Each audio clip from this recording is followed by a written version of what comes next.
Paul Newman is Butch Cassidy, and the Sundance Kid is Robert Redford. Catherine Ross is Etta Place. Dynamite's ready, Butch. Well, that ought to do it.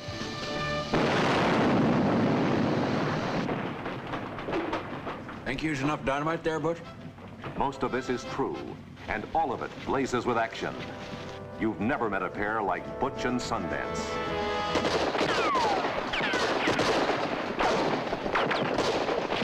Well, we're back in business, boys and girls. Outlaws with style, in a class all their own. You know, when I was a kid, I always thought I was going to grow up to be a hero.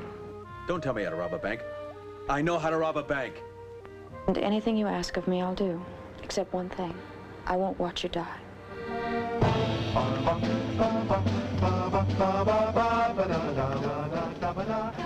You just keep thinking, Butch. That's what you're good at. An incredible pair of rugged adventurers, creating a living legend on 2 continents. But it's just one guy.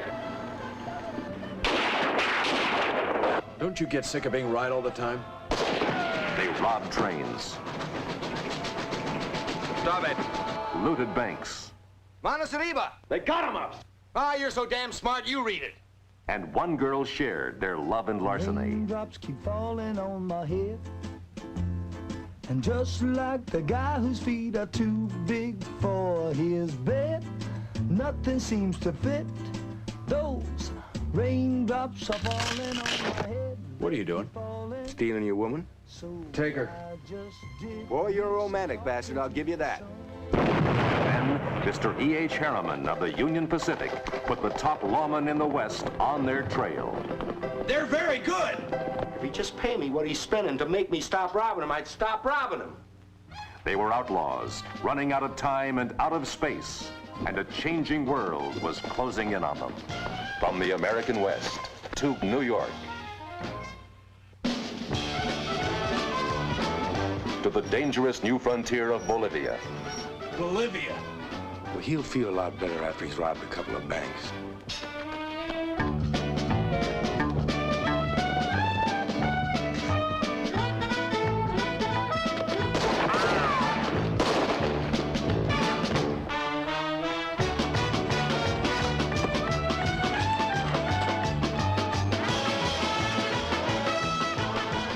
I'll jump first. And you jump first. No, I said. What's the matter with you?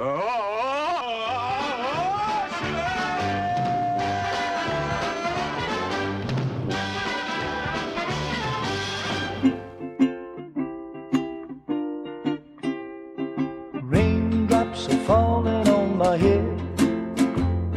And just like the guy whose feet are too big for his bed, nothing seems to fit. Those raindrops are falling on my head. They keep falling. Friendship. After watching the movie we're going to be discussing today, for the first time ever for this podcast, that's the word I keep coming back to. Friendship. And it's the same thing that brought this podcast together. Friendship and drinking. And today I am drinking a cool bottle of Magner's Irish cider, as I'm ready to talk about the 1969 film Butch Cassidy and the Sundance Kid with my co-hosts, my friends. First up is a man who you might say has a soft touch. He's always taking expensive vacations and buying drinks for everyone, and he's a rotten gambler. Mr. Davey Corsetto, how are you? And I can't wait to hear your new microphone that you told us all week you're going to be using. I can't wait to hear how it sounds. What are you drinking? I was actually drinking a nice sage infused martini. So You were when? five Last week? 5 seconds ago, actually, I had 2 of them. So Oh, nice. Interesting. Nice. So it's ready. He's ready to go. Sagebrush. it's really fresh. I'm not gonna lie, it's really, really good. Sage? Yeah. I don't even know. Is that like a flower? Or no, there's not like a spice or something. Anyway, next up is It a is. man. He's got vision. Oh boy, he's got vision. And the rest of the world wears bifocals. Mr. Christopher Morris, how are you doing this fine January evening? And what are you drinking, my friend? Doing well, Michael. I am drinking just a Four Roses bourbon, like the old West. Just drinking it neat, as Dave loves. Dave, I'm not gonna lie. I don't notice any difference. Oh, was with the ice in the knee? No, between your old microphone and your new. I kid. Oh, I see. Yeah. So Butch Cassidy and the Sundance Kid. I'm going to go through the basic info from 1969. So that means this year it will be 55 years old. Written by William Goldman, who wrote, Man. do you know what movie and book he wrote? Yeah, a couple of them. Dave The one that recently watched one, but Mikey obviously has seen in the other. the other, right? So you know them both. He wrote All the President's Men, and he wrote The Princess Bride. So he has quite a range. He wrote The Marathon Man too. That's why. Oh, he wrote The Marathon Man too? Okay, there you go. He adapted All the President's Men. Those other two, he wrote both novels and then adapted them. Okay, he's the man. He's unbelievable. Like I've seen that name, but he has quite a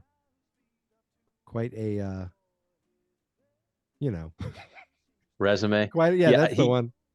I read a screenwriting book by him. He wrote a couple famous books, but just so interesting how he lays out how he, all his screenplays and how he wrote this, as one chapter. So I'll let you finish your. I'm sorry. Go ahead. I was going to say, I recognize his name. I did not recognize the director's name, George Roy Hill, though he has directed movies that was it? Yes.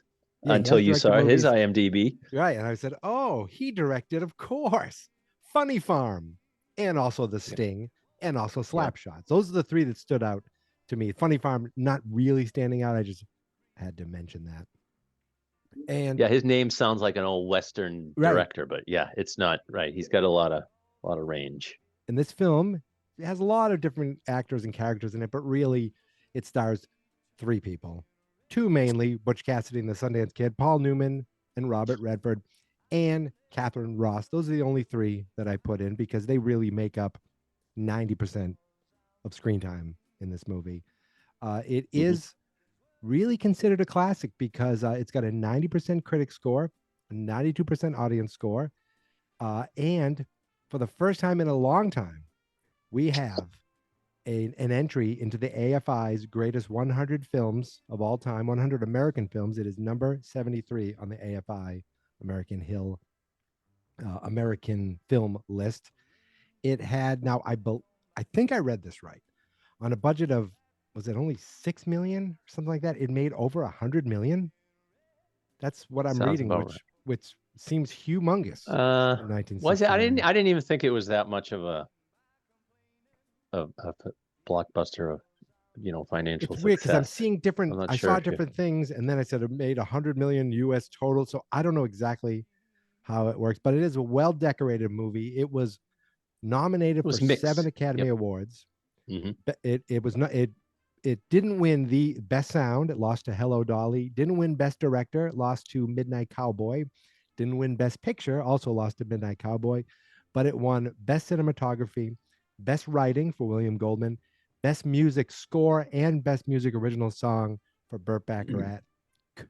Yeah, Mikey, did you appreciate the dialogue and the? Well, so are we going to get into that right now? Okay.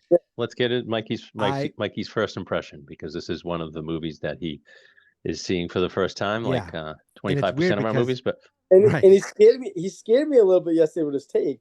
So I'm interested to see what this morning, because I only made it to Bolivia.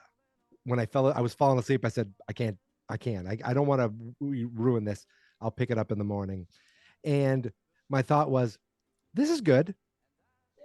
There's a lot of just like chasing and who are those guys and riding and who are those guys and going. And I spoke to Dave real quick. He goes, did you love it? I go, I'm only halfway through. I like it. I'll get there. And he brought up, he goes, it's just an easygoing, buddy film. And then I wasn't sure if the copy I had was missing subtitles. So I did a quick look and I don't think it was. Like, so when they're speaking Spanish, you didn't have subtitles, correct? No. Okay. And then someone made a note how it's kind of in line with the old classic silent films. And that made me kind of relook at it. And then I saw the second half and I appreciated it and enjoyed it so much more. Even like I'm like a montage, but okay, I get what's going on here. You don't have to hear what they're saying. You don't have to hear what they're doing. The story itself was a lot simpler than I was expecting. I thought we were going to get like really into who these guys are, what they're, what they're doing, the hole in the wall game. It was all kind of surface for just them being together, really. Yes. Dave, And- Dave, I'm sorry. So I'm just saying, in the long run, I highly enjoyed it, and I appreciate it, and I get it. And so many little one-liners stuck in there, mostly from Paul Newman, but just like both of them, though. But at this point in 1969, they're both megastars, right? Not really. Robert Redford Yes. was he did some comedies. He wasn't a megastar, no.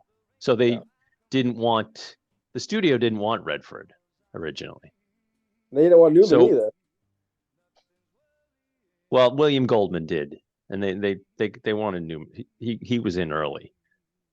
So as far as I'm concerned, the two biggest parts, the two best parts of this whole thing are the writing, William Goldman's, their lines, fantastic. And obviously the chemistry between those two handsome bastards is, you know what I mean? It's all-time chemistry. Just the way you say that, though, I was like, my God, like when I just seeing them both so young and like they're both just staring with their eyes. I'm like, well, the first close-up shot they do of Redford, I mean, they first start with the close-up of Newman, and then you see the shot playing cards with Sam Elliott, by the way. I think that's Sam Elliott. I kept looking up Sam Elliott. They kept showing that guy. They said that Sam Elliott's in the background at the end when he's shooting. Oh, he's the second card player. Okay. Yeah, that guy doesn't look like him. That's why I was like, all right, but he's right. He's the second, billed as the second card player, which you don't even see. So those are the two fantastic parts of this movie. I love how you can tell the theme, the basic theme of it is about change. You know what I mean? So it's going from the 60s into the 70s. It's the old Western, it's obviously not like the old Westerns, but it's got the great cinematography, the great shots. So it has some of the old Westerns, but it's showing, and you see it through the story, even Newman Butch walking into the bank and seeing the new technology, quote unquote. And it even starts great with the silent film and then going from the black and white to them in color. You know what I mean? It's going to a new, is this whole thing in the sepia tone. What is it? Yeah, no, it was striking when you first watch it. But that's the whole theme is about the new modern Western. I mean, not really, Western, but it's definitely the first really a buddy movie like this. And then also just seeing like a pop song in a Western, you know what I mean? Yep. Like comes out of the blue. So that's great. But yeah, no, I could see where, some of it's not dated, but you see the montage when the first montage is going from when they go to Bolivia, right? Doing the silent movie clips. That was pretty cool. Yes. It goes on a little bit. And then the second one where they have the singers, you know what I mean? Where they're robbing banks in Bolivia and they have the somewhat annoying singers.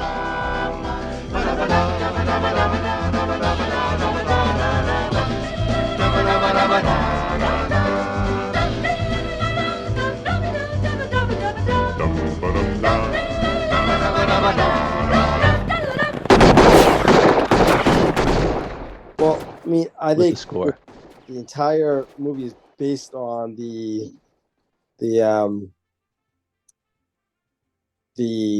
relationship between Paul Newman and Robert Redford. Their chemistry was ridiculous in this movie. I mean, I think that's the appeal of this movie. It was that relationship. That's the appeal. It's fantastic. It's never one of the draws. It's not a Western. It's not a comedy. It's not like it's everything mixed into one really, really, really good movie. based on two unbelievable characters. And I think if you think about this, really going to continue to. I think if people watch it, well, they'll get an understanding of, like, what movies should be about. It's about the characters, and this is such a character-based movie.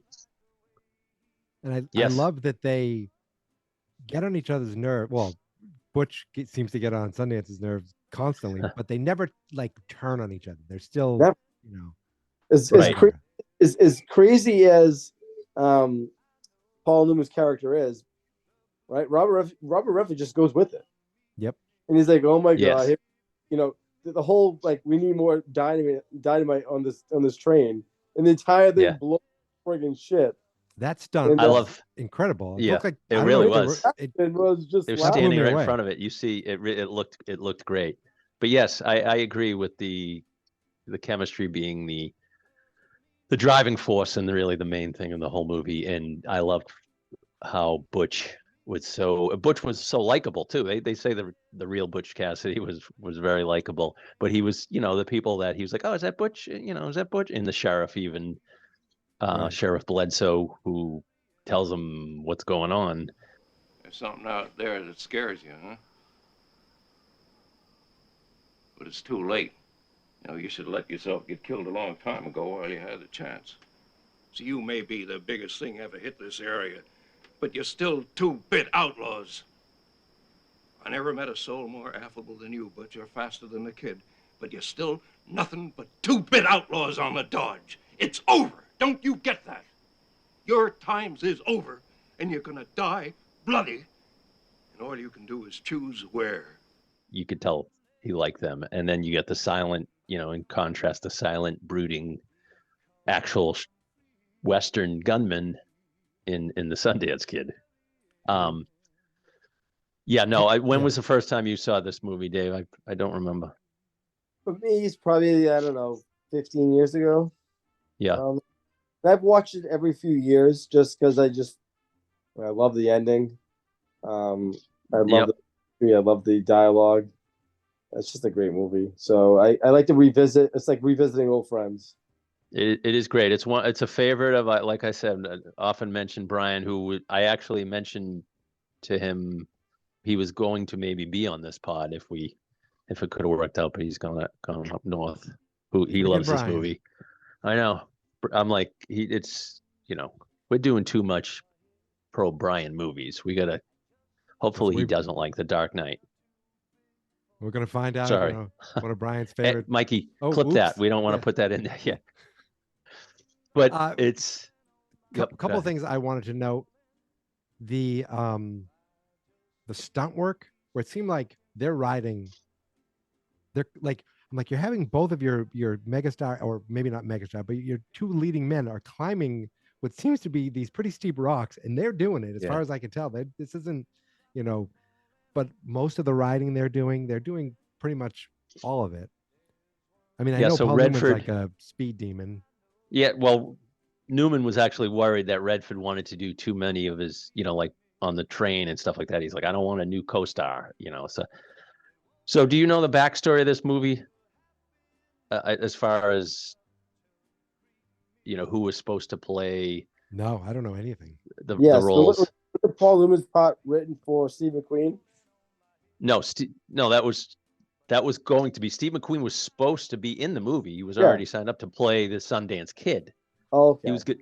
So he didn't do the movie because he wanted more top billing, because they actually literally made like half the prints said Paul Newman's name first and half of them said Steve McQueen's. I'm sure Paul Newman did that too, but it's crazy that that got in the way. I guess it's not crazy, but I mean, Steve McQueen would have been great too. Steve McQueen would have been great. So they didn't want Redford at all because he had just done comedies, and you couldn't really see him as this rough type. And they immediately were like, "Oh, we're wrong." One of the producers saw him with his mustache and saw him riding a horse. He's like, "Shit, he's perfect for this." I don't know if I could have seen. I mean, I know Steve McQueen was a fantastic actor, but I don't know if I could have seen him in that role either.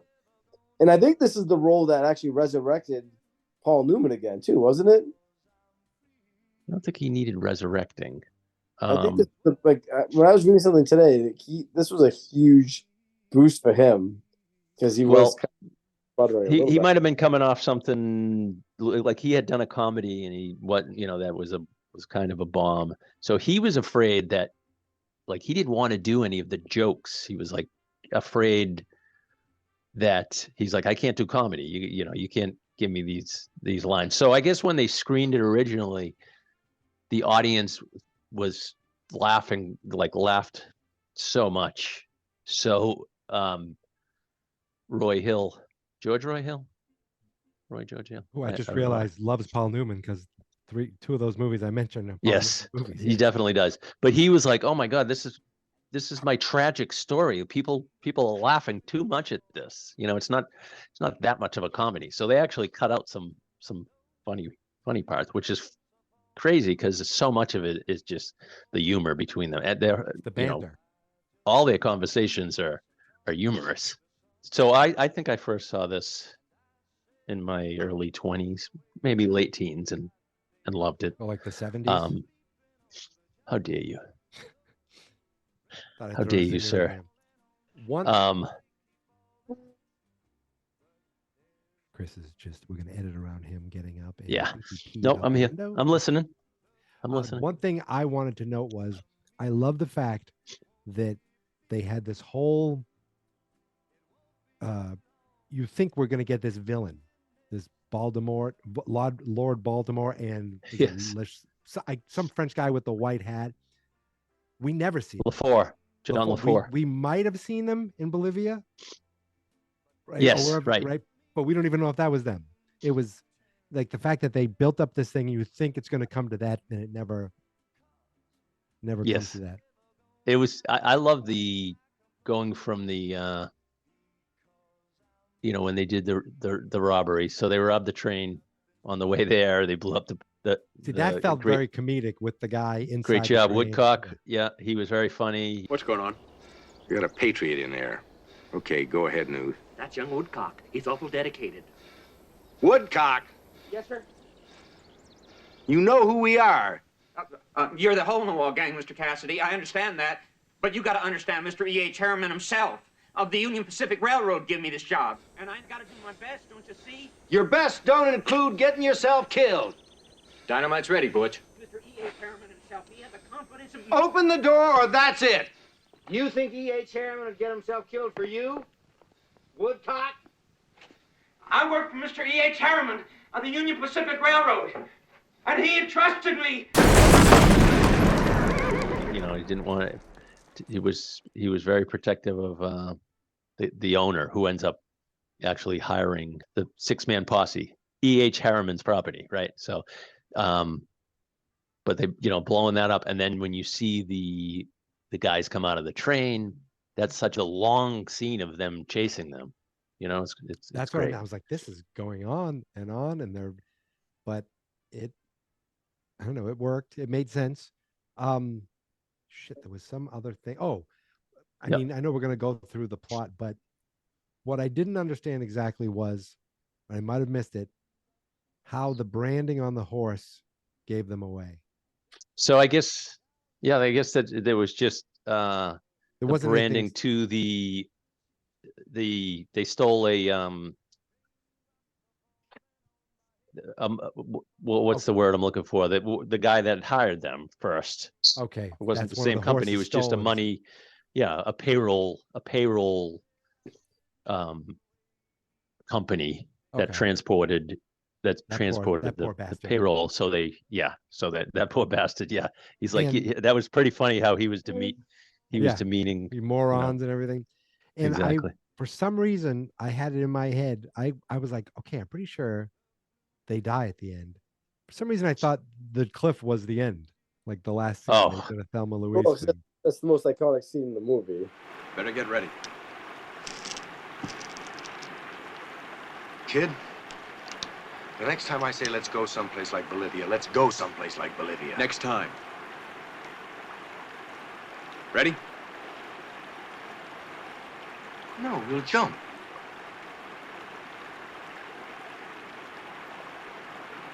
Like hell we will. No, it'll be okay. If the water's deep enough, we don't get squished to death. They'll never follow us. How do you know? Would you make a jump like that and you didn't have to? I have to, and I'm not gonna. Well, we got to, otherwise we're dead. They're just gonna have to go back down the same way they come. Come on. Just one clear shot, that's all I want. Come on. Uh-uh. We got to. Nope. Get away from me. Why? I want to fight them. They'll kill us. Maybe. You want to die? Do you? All right. I'll jump first. Nope. Then you jump first. No, I said. What's the matter with you? I can't swim.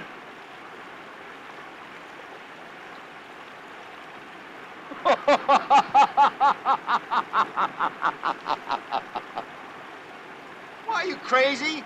The fall will probably kill you.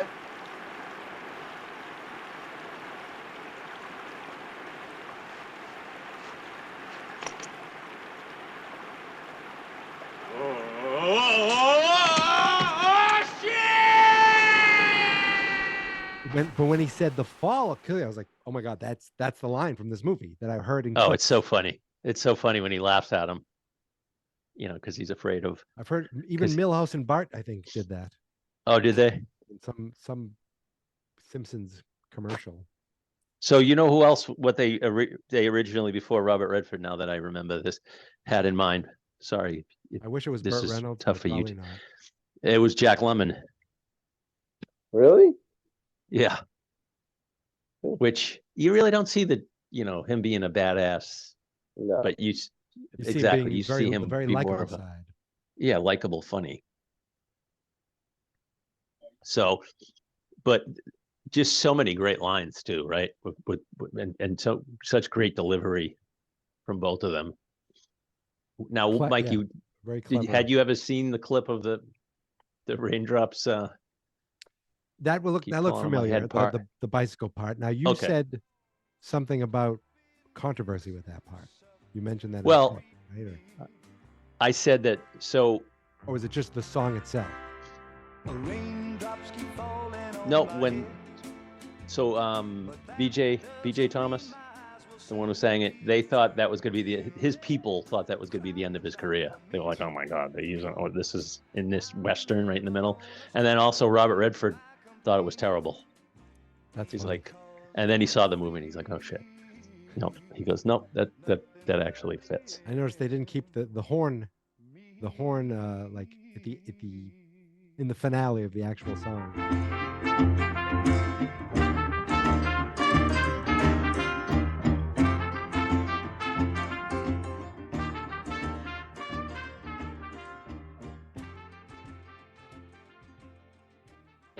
So, Dave, what's your favorite scene?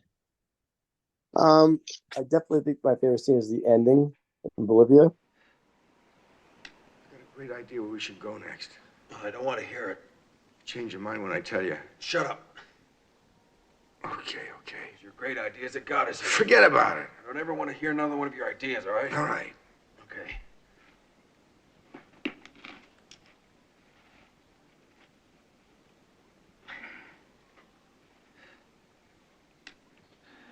Australia. I figured secretly you wanted to know, so I told you. Australia. That's your great idea. Oh, boy, it's the latest in a long line. Australia's no better than here. Oh, that's all you know. Name me one thing. They Name me speak one English thing. in Australia. They do? That's right, smart guys, so we wouldn't be foreigners. Got horses in Australia. Hell, they got thousands of miles we could hide out in. A good climate, nice beaches. You could learn to swim. No, swimming isn't important. What about the banks? They're easy. Easy, ripe, and luscious. The banks are the women. Well, once you got one, you got the other.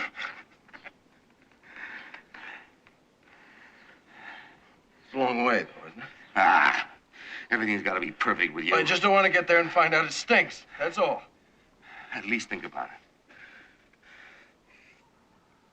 All right. I'll think about it.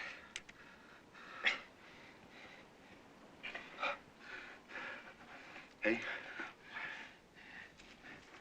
we get outside, and we get to the horses, just remember one thing.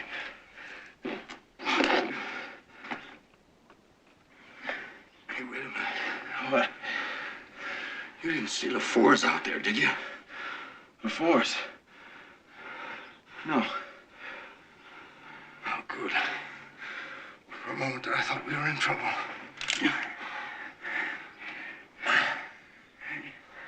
It's a lot of open to interpretation at the end. I think they pretty much mowed down by the Bolivian army, but You don't know that. You have no idea. In my world, it's survived. I don't. Onslaught. They ducked. You Yeah. know? Should I bang out the Yeah. plot before we? But I go over would. some parts, I just or- want to second Dave. The talk of Australia, it was so like because you knew, or at least I felt like, maybe viewers at the time didn't know, but I was like, I'm pretty sure they died. Like I kind of remembered the rushing out scene. That's another shot, even though originally I thought it was the cliff. I was like, I don't think they get out of here. Oh, So, what like, an it iconic! made Just it that so picture. tragic. I would love to have that poster. Which, But I would have loved to it's see them funny in 'cause Australia Christine. too. Robin Banks. Yes, of course, yeah. Well, when he's talking And they about speak it, English.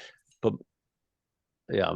So my friend Christine, I guess I don't know where she sent a picture of it. It was I don't know if it was in a gallery, but it's of Robert Redford as of the two of them, Butch Cassidy and the Sundance Kid. It was like, I'll send it to you guys after, but it was like 20 grand or something. Oh wow. But that another thing that it was actually quite funny was they go to scope out the banks and Paul Newman has this look on his face like, I don't know He Spanish can't at all. speak. Like he Yeah. thought he knew it. He was like, nope. And he just left. Yeah, that was great. So great. There's so many great parts. So many great parts. Even I love the beginning. Well, when Butch goes into the bank and he's like, what's up with the new technology? He's like, what's up with the guy's like, oh, they kept getting robbed. Right.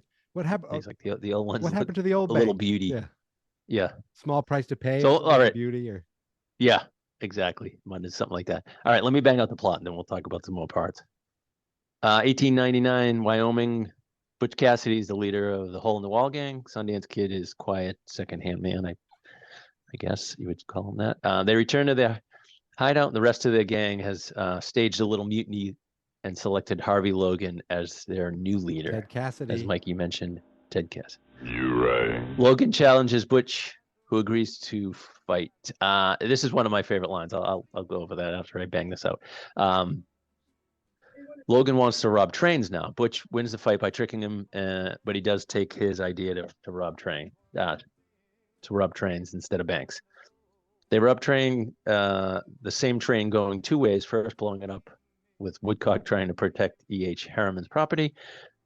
In the meantime, Sundance visits his girlfriend's school teacher at a place after Butch visits a brothel.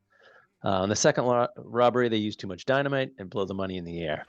Well, that ought to do it.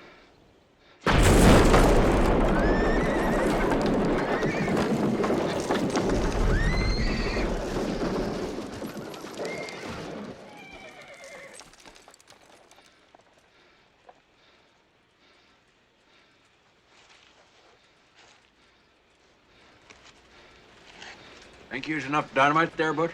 Another train arrives, and we see a six-man team of lawmen who pursue Butch and the Sundance for a long period of time. And I read how they had them jump through the cart to make it look like they're pouring out of the Oh, cart. yeah. I saw that on a little documentary today, I think. So in the meantime, they visit another brothel and they also try to get amnesty from Sheriff Bledsoe. The posse contains Indian tracker Lord Baltimore, as you mentioned, and lawman Joe LaFours. They finally escape by jumping from a cliff, but Butch and Sundance learn the posse is paid to not stop until they kill them. So Now, Butch back at that brothel, do you know who that was? That woman Cloris Leachman? That was Cloris Leachman, yeah.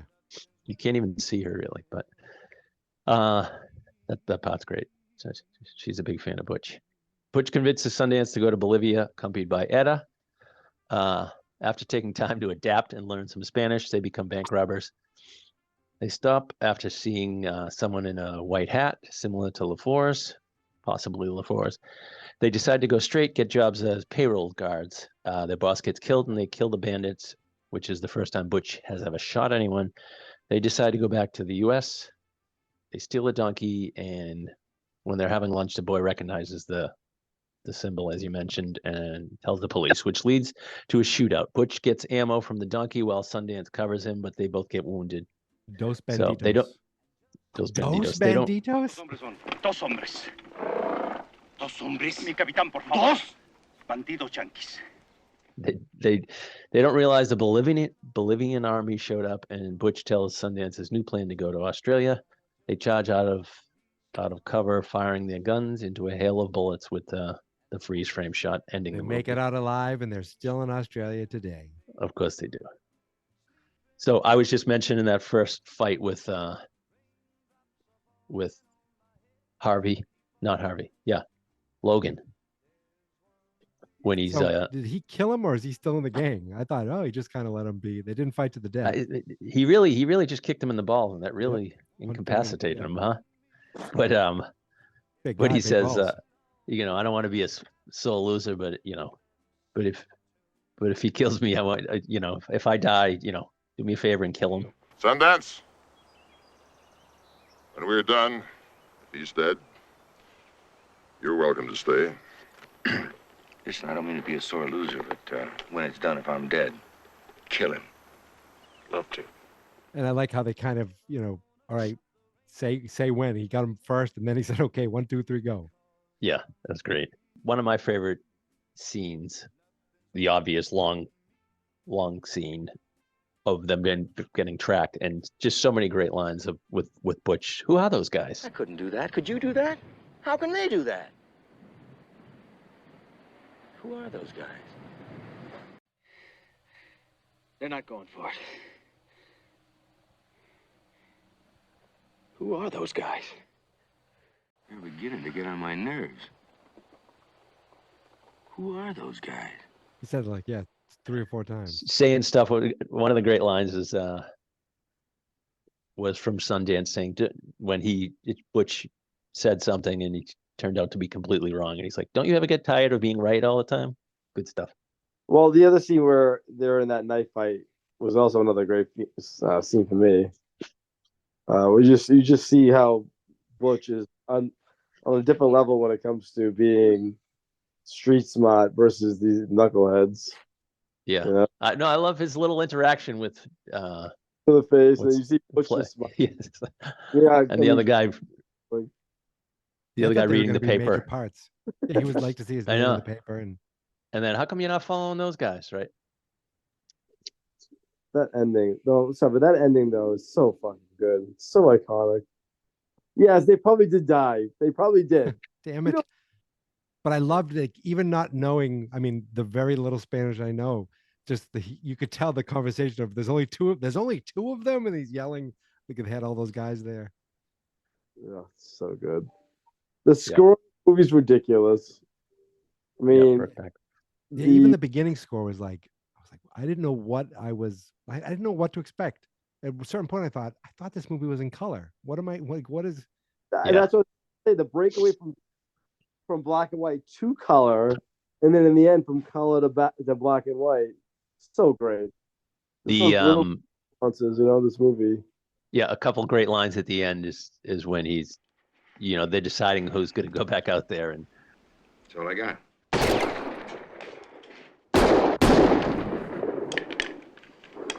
We're gonna run out unless we can get to that mule and get some more.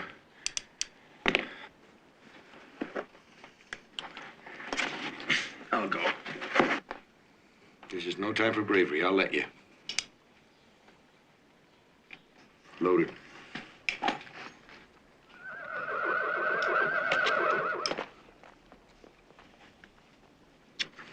Hell, I'm the one that has to go. Why you? Because I could never give you cover. You can cover me. You can see I'm right, can't you? Butch says, "This is no time for bravery. I'll let you."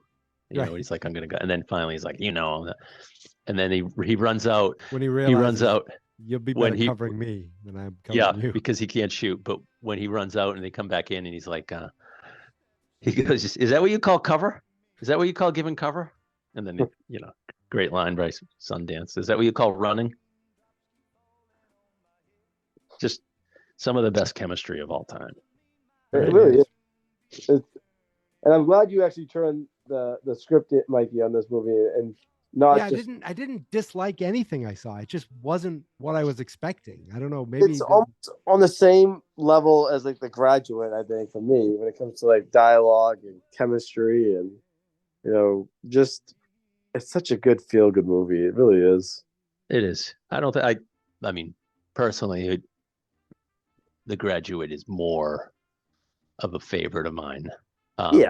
It's kind of a perfect story, but again, but that doesn't have anywhere near the chemistry of these characters. Two handsome bastards, like I said. So, does any character strike you as good-looking, Dave? Do you have anything to say about Etta, or Butch, or Sundance?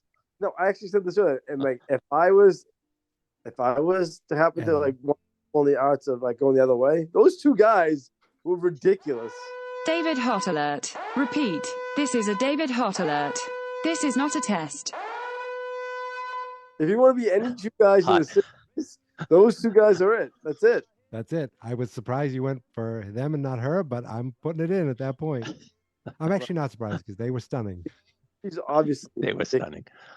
But what I did, I know she was obviously with Sundance, but the thing with Butch, like Butch obviously loved the girl too. Yeah, but right. He had a little chemistry right with her, and he's I love their little interaction. Yeah. I'm taking she's your like, woman. You can have her. Yeah, and he goes, "Oh, you're such a romantic," or something, But so Catherine Ross was coming off of The Graduate before she did this. She could have been the biggest star. I guess by choice she didn't. Well, she got married early. Do a lot of settled down and it was by choice. I think she didn't want to. Great actress. Just didn't want to. Yeah, she was great. Kind of fell off after this movie, right? She married. Well, that's what I just said. She didn't by choice. If you were paying attention, she stopped making movies, huh? Who did she marry? I hadn't heard that. What? I hadn't heard that. I gotta look up. Who is she married? Sam Elliott. She was married to Sam Elliott. Yeah. You actually said that in the last episode. I did say that. Yeah, you brought that fun fact. All right. I'm surprised you didn't say. Wait. They've been married forever. They have. Yeah. They've been married. Are they still married? Yes. I'm just guessing. Let me think of this day. Let me think. Do I have any other? What are they like? What would you call them? Entertaining tidbits? Or crazy clues, fun facts. That's a great idea. He's been married. He's been married to her since 1984. Oh, so maybe they didn't fall in love on the set. Well, maybe they were together before that, Mikey. Let's not jump to conclusions. Let's look this up. Dave, sometimes it takes someone a really long time to realize they need to get engaged. It could happen. It could happen to anybody. Some people don't take as long. Not mention any names. Okay, Catherine Ross was married to Sam Elliott after being married 4 other times. So maybe she was too quick. She went through the whole cast. Hey now, I don't have any factoids about that. So I think he wooed her with her voice. Just a great. Yeah, I'm glad movie. I finally watched it, and I get it. I get why it's such a big deal. I mean, thank God these movies are so great. Fucking Back to the Future Part 2, Marty McFly. He has to bring Jesus Christ, this again. Terrible. So, are there any final thoughts about Butch Cassidy and the Sundance Kid before we talk about what comes next? If I could go back in time and live with those two guys, I would. That's a fun fact. I can tell. You've already given them the hot alert. I mean, now you want to move in with them. I do. Look, I don't know whose blue eyes are better. It is pretty much like, I know it's. The Like it. murderer's row of handsomeness. Fucking murderers row of handsomeness. Those two fuckers have the bluest of fucking blue eyes too. That's not gonna lie. They Mikey, do. would you get lost in those eyes? I get lost in those eyes. So I guess Debbie Gibson was right. they hung out a lot and they both drank a lot of Mexican beer because it was filmed in Mexico. Oh, that's a fun fact. The parts in Bolivia were filmed in Mexico. See, I would have thought that this movie was made specifically for them, like an Ocean's 12 kind of thing, where you just get your friends together and make a movie. It seemed that how good the chemistry was. Or Ocean's 11. They finally. Well, I'm thinking by Ocean's 12 they were really. Oh, okay. You were thinking that was my the sequel. That was my thinking. Right. Or Ocean's 13. They just want to keep Right. making them. Like I would have thought these guys made a bunch of movies together, and now they're doing this. That's how good they work together. Exactly. So I mean, Redford. I like Redford. I wouldn't call him one of my favorite actors. You know what I mean? Like was great in this, great in The Sting. But Newman's an all-time actor, right? Just he is. Seems like such an interesting guy too. Obviously, what a life. The race pineapple cars. salsa is very good. Yeah. What were you saying, Dave? Very complicated. You don't agree? Good guy. Yep. Found the love of his life and left his other wife for her, and then they're the best. They're the best marriage. You ever see the documentary on him and his wife? No. Joanne Woodward. Really good, actually. Yeah, I bet his such an interesting guy, but he's the man. We should do his other collaboration with George Roy Hill is I was going to say Slapshot, but The Sting is great. The Sting. Robert Shaw's in The Sting. What other Paul Newman do we do? What was the other one we did with him? I don't think we have done one. Yeah, we did. With him being a lawyer? Wasn't he a lawyer in one of the movies we did? I had you watch The Verdict. Mikey has not seen it. That's great, such right? a fucking So good great. movie. So great. Such a great Boston movie. Oh, Mikey, have you seen that movie yet? I've Oh, wait. Clearly you not. Fucking Marty McFly. The name of the movie's Back to the Future, asshole. Marty McFly 2. You've watched 30 fucking straight Marty days. McFly 2. I've done it already. It happened. That was last Instead year. of watching The Verdict, which was so good. It was so good. Okay, Oh, I can watch that once. I'm not going to make a month-long podcast about it. Okay, well, relax. Take it easy. Dave, I'm gonna because Mikey is not gonna listen to any of my requests until June. I'm gonna give you one movie a week to watch, Dave, in between your Loudermilk, which my I God. bet it's funny. That movie, that TV show is fit. Guys out there, ladies out there, Loudermilk, I'm going to watch it tonight as soon as this is done. Such a great freaking show. So good. Isn't it? It's done, isn't it? I don't know how many seasons. Reminds me of you, Chris. Yeah, it was He like a would be DirecTV, AT&T. He would be you in this. You're this character. Ron Livingston's a good. I like him. He hits a wiffle ball 400 feet over everything. No, he drinks a lot. He drank a lot. Oh, So do we who on stars this in it? podcast Ron Livingston, as we bring it back, Office Space, which today I learned that Dave never heard of Office Space. Not never saw it, but Get never out. heard of Are you it. kidding? Wow. David, I That's feel like you amazing. should watch that. And you'd be like, oh, wait, maybe I have heard of this. Anyway, That's amazing. any final words before we talk about what comes next? What's that? Nope. Just love this movie. I love this movie, and I Love talking about it. the next movie. The next movie I have seen before, as we go back to 1985, to the Richard Donner classic, The Goonies. I'm gonna keep pushing that. I'm going to try pushing that. And the end of this, not only this podcast, but humankind. You know what? As much as I'd love to do The Goonies, I am very excited about this next movie.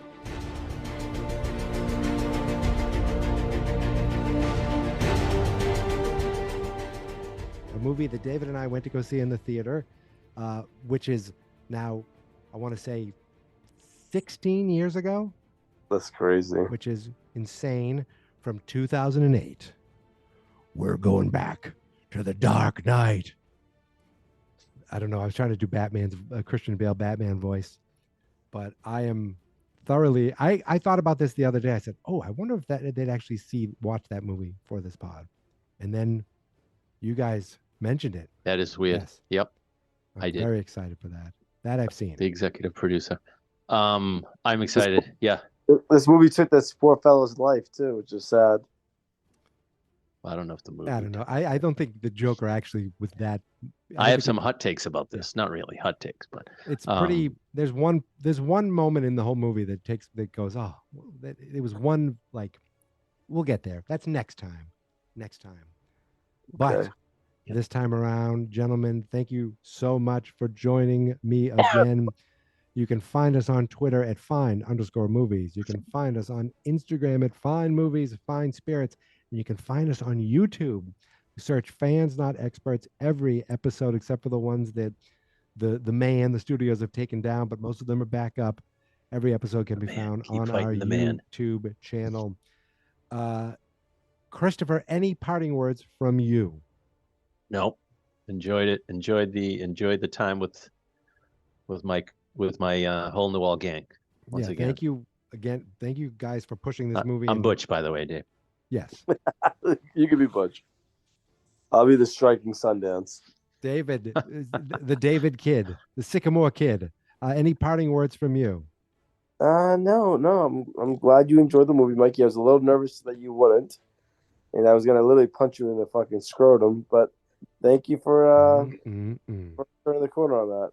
You because I said that. Harvey Logan. Yes, that's exactly what I did. Good. Gross. All right, then. That's it. We're done. Say goodbye, David. Goodbye, everyone. We talk about great movies while drinking. We talk about great movies while drinking. Yeah, we talk about great movies while drinking. And we feel fine.